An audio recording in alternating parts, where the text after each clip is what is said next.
أول تعليق خاطئ من إعلام تونسي بدأ معاقبة الكاف الجزائر بدأ اعتداء على جمهور شبيبة القبائل. اسمعوا الخوت. فالجزائر ووليد سادي بعقوبة صراحة الجزائر تستحق هذه العقوبة. عارف انت التسيير اليومي لفريق الكل راهو معنا الى متى باش تبقى احنا في الموضوع هذا. المره هذه الكاف فما استباق كنت تنجم تهدد بالسورسي هكا ولا لا، لكن المره هذه مشيت بالعكس اعطات. صحيح.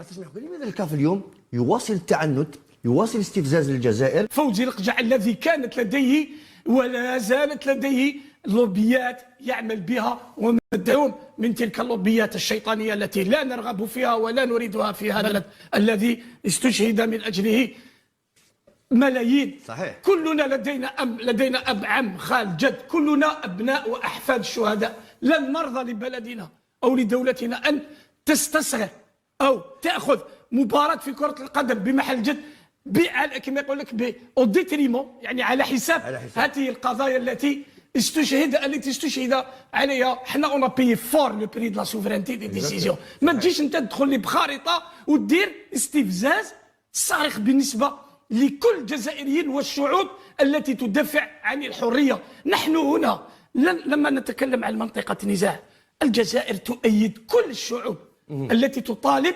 باستقلالها وبحريتها.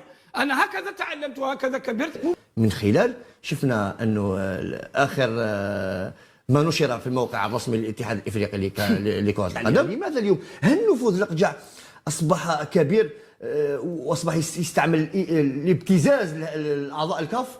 اكيد اليوم شئنا ام ابينا هناك ابتزاز صارخ.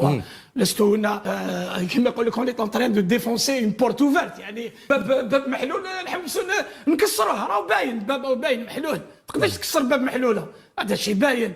وكنا تكلمنا عليه في عده مرات في هذا المنبر ان القجع يهمه، اسمعني جيدا، ان يرى الجزائر تخسر ولا يبالي بما تحققه المغرب من نتائج.